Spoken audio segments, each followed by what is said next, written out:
Are you ready? Are you ready? Oh, are you ready to go? Are you ready? Are you ready? Are you ready to go? Hi, it's Mr. T, and today I have a tutorial on exponential functions. And in particular, we're going to be looking at something called exponential growth and decay. Exponential functions are probably my favorite function. You'll see a lot of the applications that we're going to be working on involve money and planning for money. So let's get into what exponential functions are.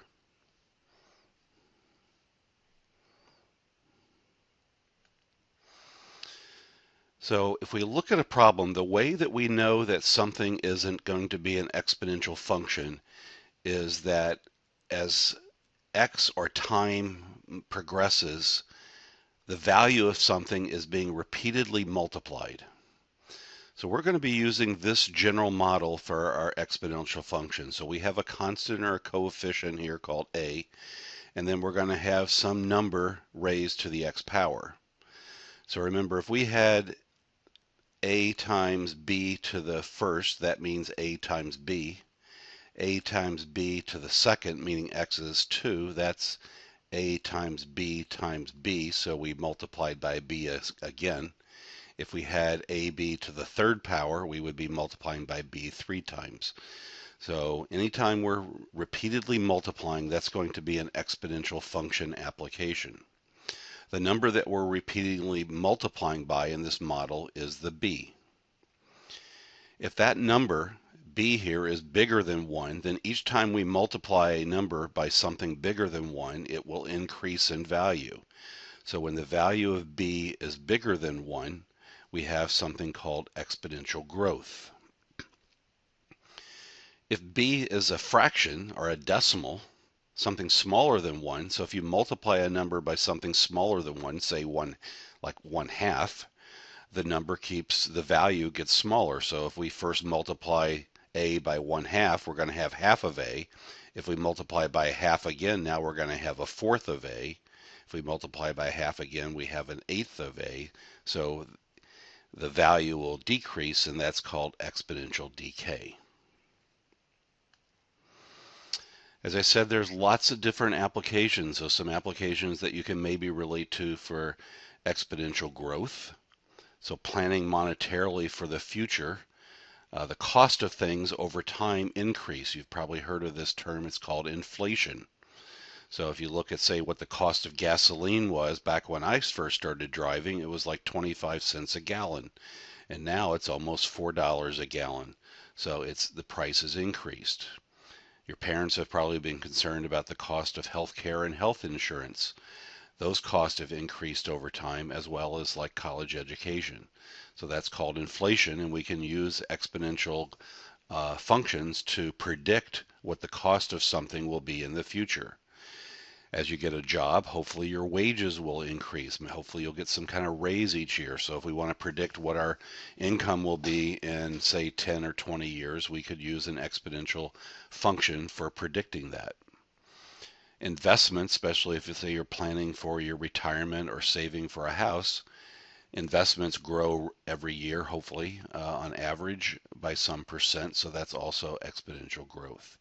And in the sciences, things like in medicine, things like bacteria, viruses, those cells split and the number of the cells grow repeatedly over time. So we use exponential models for modeling things like population growths of various items. Sometimes things decrease in value, and one particular one you can maybe understand is the value of a car. If you buy a new car, as soon as you drive it off the lot, it's worth less money, and every year it's worth less and less. So that's called depreciation, and we'll use exponential decay models for that. And finally, some of you have heard about radioactive decay, and maybe in archaeology we find, say, fossils and artifacts, and we want to know how old they are, and we use something called carbon-14 dating. Well, the isotopes in carbon decay, and the rate at which they decay is an exponential model. So you can see this particular function has lots of real-world applications. That's why I like it. Let's look at what the function looks like before we get into the application. So I'm going to show you here graphs of 4 different exponential functions so that we can talk about some common themes. The first 2 functions I've written here and have shown their graphs are exponential growth, because our multiplier here, the repeated multiplier, is bigger than 1. If you look at this graph on the y-axis, our y-intercept, this number right here where it crosses the y-axis is 8, which is the same as this number. So when x is 0, we're at 8.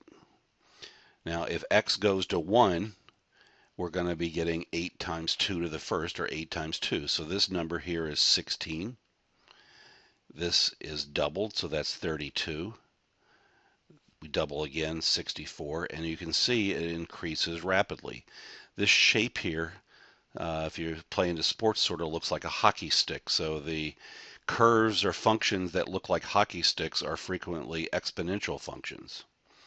Now, as we go to the right, we are multiplying. So if we want to go backwards, we're doing the inverse, so we would be dividing. So if I wanted to know over here, this number here is going to be half. Since we're multiplying by 2 this way, we would be dividing by 2 to go to the left. So this is going to be 4, 2, etc. And we keep taking half of it. Now if you take half of something, it's getting smaller, but you're also leaving something behind. So this will never get to 0. It gets closer and closer. This is referred to as a horizontal asymptote. We had those when we did the rational functions in the last unit. So exponential functions on one side of the graph have a horizontal asymptote of y equals 0, and on this side it grows rapidly. The bigger the value of b, you can see the faster it grows. So the hockey sticks gets sharper, because now as we go to the right, we're multiplying by 4. So this would be 8, 32, 128, etc. So we're multiplying by 4. Now let's look at so these were both examples of exponential growth. Again, we approach 0 on the left side of the graph. At the y-intercept, we are going to have this value here, the a value, so that will be our y-intercept, and then we will grow in a hockey stick fashion, in an exponential fashion here, and the steepness of this rise will be depending on this number. The bigger the number, the steeper it will, and the faster it will rise. Let's look at some exponential decay problems.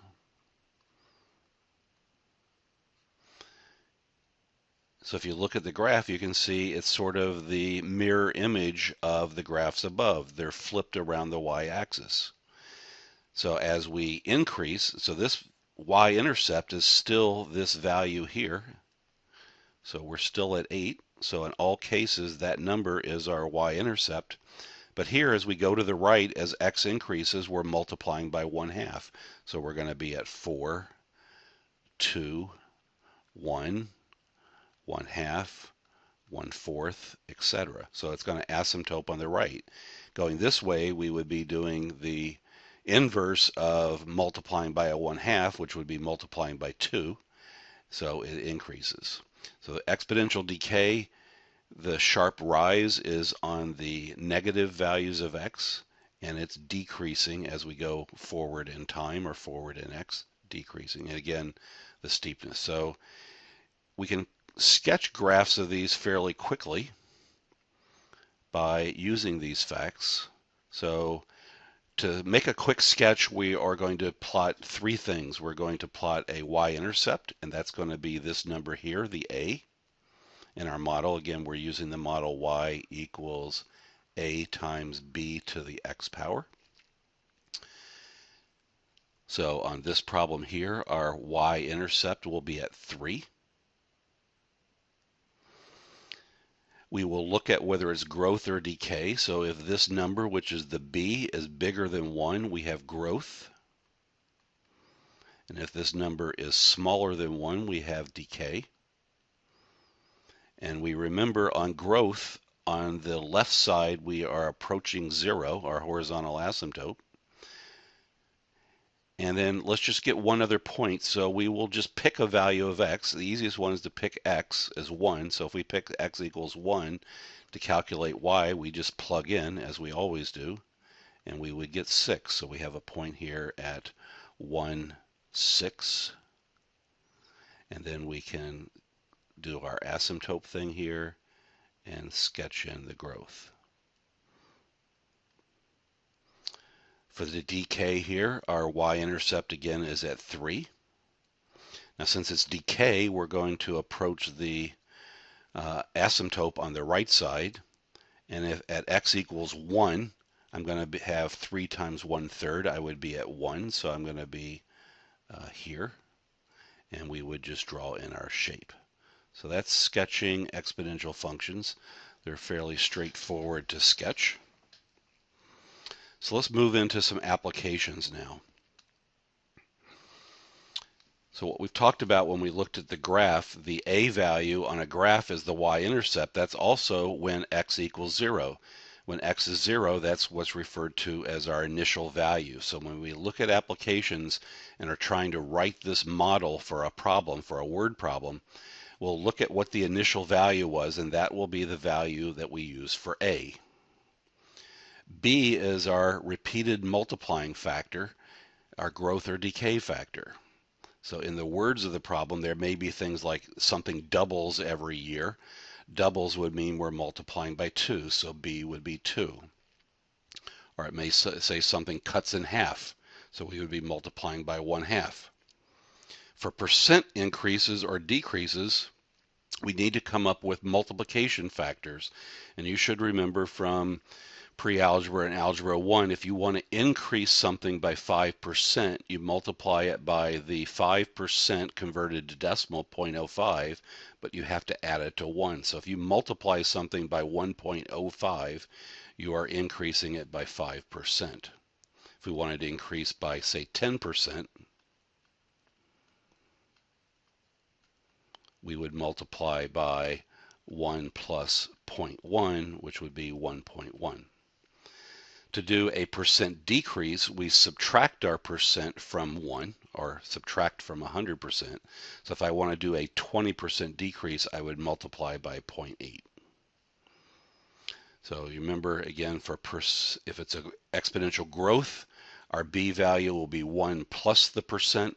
And if so for exponential growth, b will equal 1 plus the interest or the percent rate as a decimal.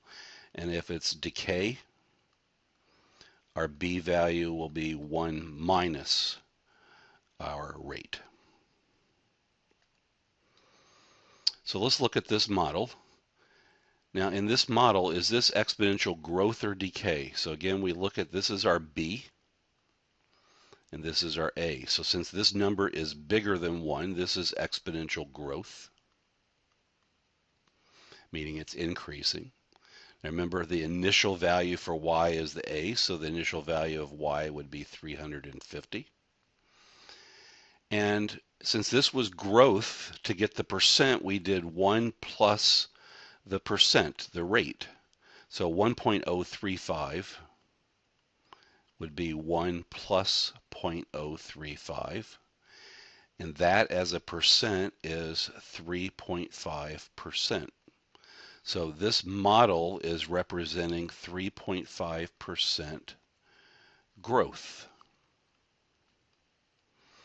And lastly, if we wanted to find the value of y when 12, we would just plug 12 in for x, and we'll use a calculator. So I'll bring the calculator here over in a minute and show how we would enter that. So let's turn on our calculator. So we're going to enter 350. Parentheses for our b, put in our b value, 1.035. Close our parentheses. Remember, we use this caret key for our exponent, and our exponent is 12. And we get this number, and we would just round it. Depending on the problem, we would round it to either a whole number or a decimal. Let's round this to, say, 2 decimal places.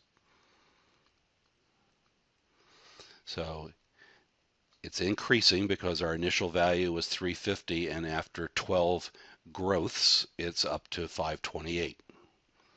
Let's look at a decay problem. Now this is our B, and 0.875 is smaller than 1, so this is decay. Our initial value is this number here, so our initial value is 925. Now to find this percent for decay, B is 1 minus our rate. So we've got 0.875 as our B is 1 minus something. So I need to know what number would I subtract from 1 to get 0.875. So that would be 0.125. So 0.875 would represent this rate as a decimal, and that is 12.5%, and it would be a decrease or a decay. So this model represents an annual or every interval a 12.5% decrease. Now again, we can plug in 10 for x and do a calculation. So let's calculate that. So we've got 925 times 0.875 raised to the 10th power. So we're just using a calculator here, and we would get for this 243.34 if I rounded to 2 decimal places. Now in these cases, we were given the exponential model and we're just trying to interpret what it meant. So now let's look at a couple applications. So here's our first application, population growth. And we're going to do two things. We're going to write a model, meaning we're going to write a function for this problem, and then we'll use that model to answer a particular question. Now I'm going to use function notation here, and since we're talking about population, I'm going to use the letter P for our function. Remember, that just means y. And our model we're using is y equals a b to the x power. So y is our p of t. And remember, a is our initial value. So our initial population for this problem is given here. So 43,230. And now this is a growth thing because we're growing at 3.5% per year. So our rate is 0.035. And remember, when we want to create a B value, we have to add 1 to that. So our B value would be 1.035. And T, our X, is going to be our years since 2000. So that would be the model. So if we wanted to find the population in 2015, that's 15 years after 2000, so T is 15, so we just use our model here. So 43,230 times 1.035 raised to the 15th power. And since we're talking about people, we'll round it to say the nearest whole person. So our estimate of the population in 2015 would be 72,425 people. Now that's an estimate because populations in towns don't grow at the exact same rate every year. But as a predictor, looking at this historical data, we're growing at that rate. So if we assume that growth rate continues, this would be our population in 2015. Okay, let's look at a car purchase. Again, the value of cars decrease. Now, through research and stuff, you can find information about how different models decrease in value. Some models decrease at a fairly rapid rate. Some models that are very reliable and have a lot of interest from buyers, the decrease in rate might not be as much. So I picked a typical value. So again, our model, this time we're going to use V for value of the car. Now we need our A, which is our initial amount. So our purchase price was our initial value. And now we need our B value. Now this is a decrease by 15%. So our rate is 0.15. But our B value, since it's a decay problem will be 1 minus 0.15, which is going to be 0.85. So 0.85. And our time is number of years we've owned the car. So this would be the model. The model will always have a letter in for our X. And now we can use the model. So at 6 years, we could calculate. So we're going to use this model, 33,599 times our B value, 0.85. And we're going to raise that to the 6th power for 6 years. And so our car value will be about $12,000, 671.85 cents. So you can see after a few number of years, the car's value has decreased rapidly.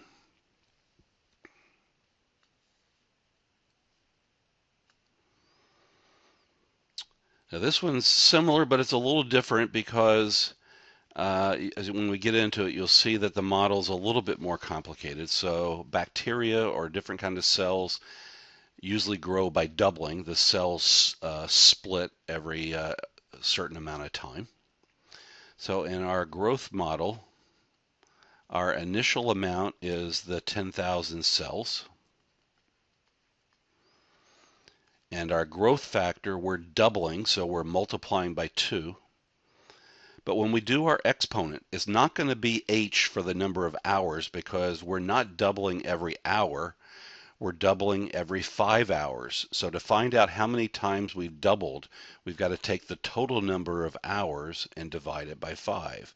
So our model might be t for the number of hours divided by 5. So this would be our model. So the complexity when we don't grow every single hour or every single year or day, whatever our time unit is, we have to divide our exponent to figure out how many times we've grown or decayed. So now to get in 24 hours, we're going to have 10,000 times 2 to the 24 fifths. Now that's going to end up being a decimal number, but that doesn't matter. We can still figure out our answer. So 10,000 times 2 to the, now I've got to put this in parentheses, 24 divided by 5. So if your exponent is some calculation, you need to put it in parentheses. And we have here 278,576 cells. So that's going to be after 24 hours. We've not quite doubled 5 times. We've almost doubled 5 times. We've doubled slightly less than 5 times. Now to wrap up, we're going to talk about one final application here, but to do that, we have to talk about this number e. Now there's some special numbers in math. The one that you're familiar with is pi. We've used that when we deal with circles and when we deal with trigonometry. This is an irrational number. It's approximately 3.14. But remember, irrational numbers continue forever. We'll be talking about this number when we come up on Pi Day. We've used I to represent a number. That's been remember, the square root of -1. And now we're going to have a number called e. It's referred to, the natural number is one name for it because it's used to model lots of natural phenomena. It was also given the letter E by its discoverer, or in recognition of its discoverer. A mathematician named Euler discovered this constant. He used some calculus and looked at a model here as n keeps, in these two places, keeps getting bigger and bigger. He realized that this computation kept approaching a particular constant, e, and again, it's an irrational number. There's other videos that you can look at that go into a great more depth about this number. I just want here, what's important is we just know it's a number. And it gets used in exponential growth for something called continuous growth. Continuous growth, what you can think of it as something that's growing every instant in time, every millisecond, every second of the day, every millisecond of the day, it's continually growing. And one type of growth we're going to look at is dealing with money. Now, in banking terms, we use something called compound interest. When you see the word compound, what that means is that you put money into, say, an account, an investment account or a bank account, and periodically they're paying you money to hold your money for you. They're paying you interest. And when we're compounding, we put that money they pay you back into the bank account. And the next time they pay you interest, you're getting interest not only on your original balance, but on the accumulated interest. So the amount of interest we get the second time is going to be a little bit more because we're getting paid interest on top of our interest. That's called compounding. You studied one model for compound interest in Algebra 1, and we're going to talk about a different model of that called continuous. So you can continuously compounded interest is we're going to be talking about here. So what you can think about is the money in the account as every second is growing by a little bit. Now the model to predict the value of an account, we use this model here, the PERT model. And let's talk about what the terms are. Some of these terms we're using banking terminology. So this P comes from the word principal, which in banking is the amount of money that you initial deposit. So our initial deposit is P. It's going to go here. It'll be a number. E is a number. It's a constant. It's the natural number. R will be the interest rate that we're being paid on our investment, or that we're earning on our investment in decimal, and T will be the number of years. A will be the amount of money in the balance or in the account after T number of years. So let's look at here. Let's say we inherited some money and we're going to save it to buy a condo maybe in 6 years after we graduate from college, or at least put it as a down payment. So we want to figure out how much money we're going to have in 6 years, and we're paid 5% compounded continuously. So when you see the words compounded continuously, that needs to trigger that you're using the model, our PERT model. And we want to know in 6 years, so we need to know our initial deposit, which is going to be our inheritance. We're not going to spend that. We're going to put it in the bank. We're going to be responsible. E is the natural number, and then our exponent is going to be 5% as a rate, which would be 0.05 times T. That would be our model, and we want to know for 6 years, so we're going to put 6 in for T. Whoops, that's going to be a 6 now. So now we can bring the calculator. Now to get the E raised to a power, we don't want to type in the decimal approximate. So if you right here above the natural log on the Texas Instrument graphing calculator, we can get an E to a power. So I'm going to be pressing the second button to get that. So I'm going to enter my 10,000. And now I need to get my E to the X power. So second, and then the LN button, I have E to a power, and then we're going to put in 0.05 times 6 years.